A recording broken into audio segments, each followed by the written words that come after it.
ہمارا معاملہ ہی یہاں سے چل گیا تھا کہ اسماء ستہ مکبرہ کی پوزیشن مرکب اضافی میں کیسے انٹر ہو جاتی ہے. تو بات یہ ہوئی تھی کہ اعراب تو ہم یہی سمجھتے تھے کہ ضمہ فتحہ کسرہ کو ہی اعراب کہتے ہیں، تو وہ اعراب بالحرکت تھا.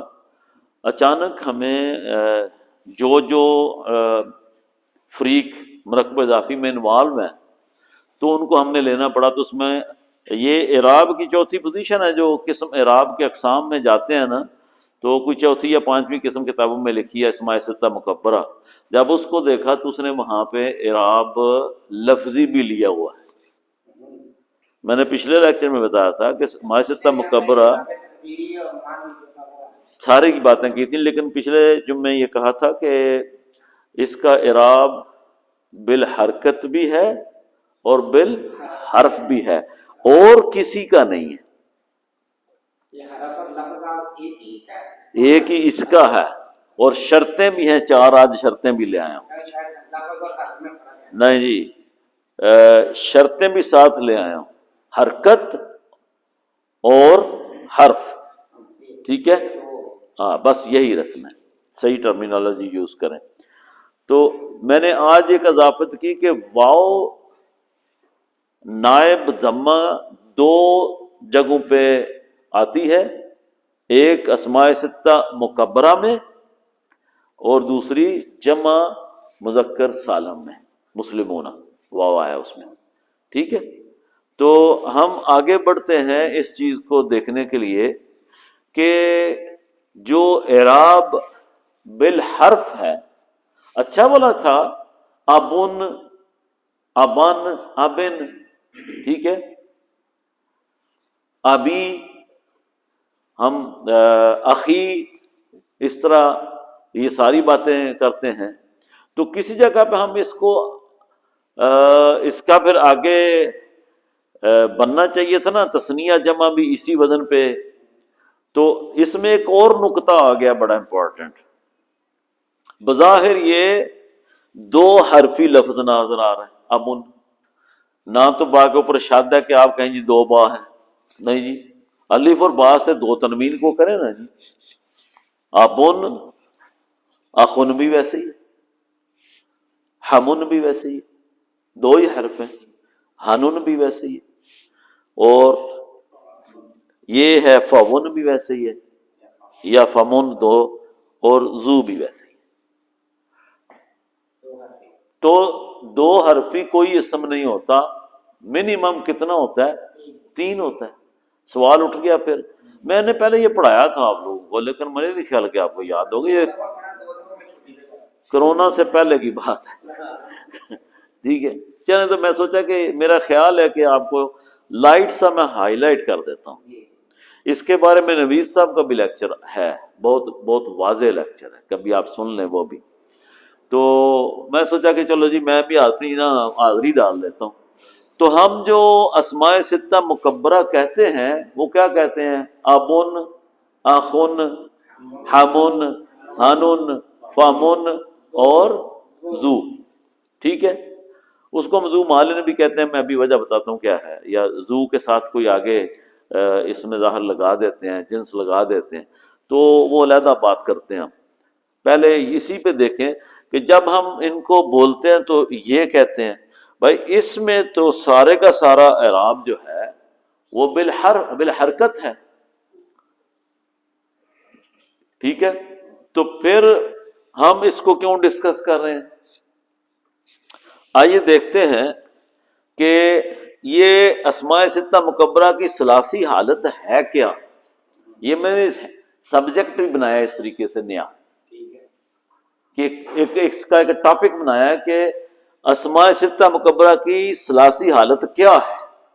یہ تو مستعمل ہے، تو اس کی ثلاثی حالت جو ہے وہ ہے ناقص واوی ہے. یہ اب ون بر وزن فعلن پہ پہلے 5 سیغے آتے ہیں.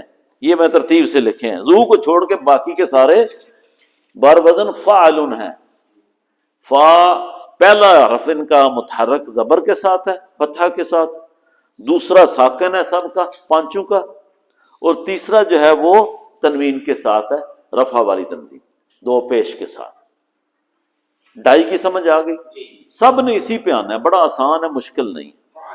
تو فعلن کے وزن پہ یہ لکھا ہے میں نے، 12 وزن فعلن، پہلے 5 نام آئیں گے جی۔ جگہ تھوڑی ہے نا، تو میں نے بس وہ کر کرا کے چیزیں جڑیاں وہ میں نے کی ہے، مجھے جگہ بھی چاہیے نا، تو فکر نہیں، انشاءاللہ میں ساری ترتیب سے سمجھا بھی دوں گا۔ کہیں کہیں ضرورت پڑی ہے تو میں نے ریڈ لائٹ بھی یوز کی ہوئی ہے کہ اس کے آپ کو پتہ چلے یہ یہاں پہ کیوں ریڈ کا ہے، یہ کیوں ریڈ ہے، وہ ریڈ کیوں ہے، تو سارے انشاءاللہ کور کرتے ہیں۔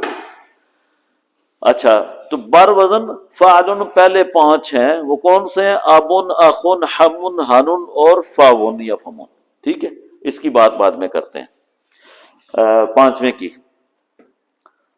تو جناب یہ سارے پانچوں کے پانچوں جو ہیں یہ بر وزن فعلن اس کو بناتے ہیں، تو یہ ہوگا ابون، یہ ہوگا اخون، یہ ہوگا حمون، یہ ہوگا ہنون، اور یہ ہوگا فون، ٹھیک ہے، فمون، فوہن ہے یہ، اس کو میں کہتا ہوں بعد میں کرتے ہیں، 4 کے اوپر رہتے ہیں۔ اچھا، اب یہ سارے کے سارے ناقص واوی ہیں۔ ناقص واوی کسے کہتے ہیں؟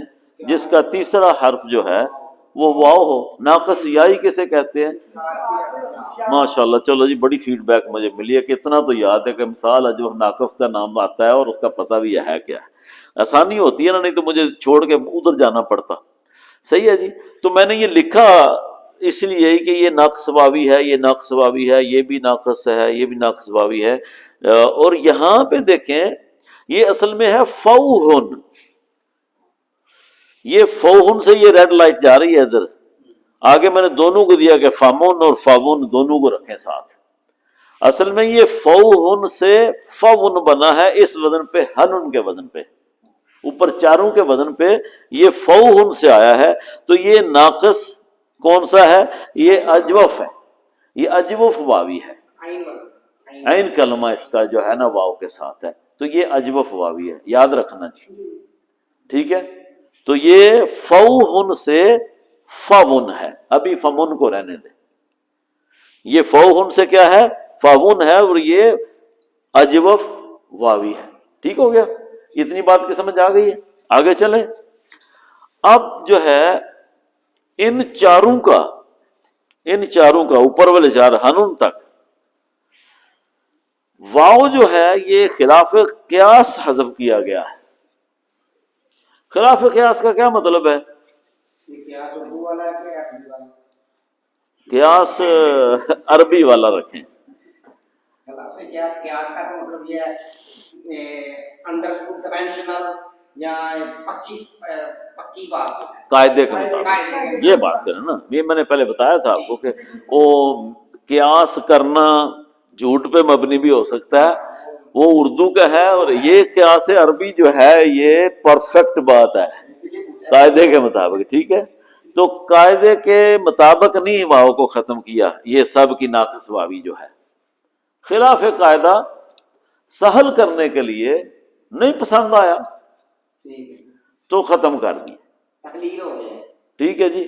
اب خلاف قیاس جو واو جو ہے وہ ختم ہو گئی ہے جی، تو چلیں دیکھتے ہیں، یہ واو تو گئی، اب کیا رہ گیا؟ اب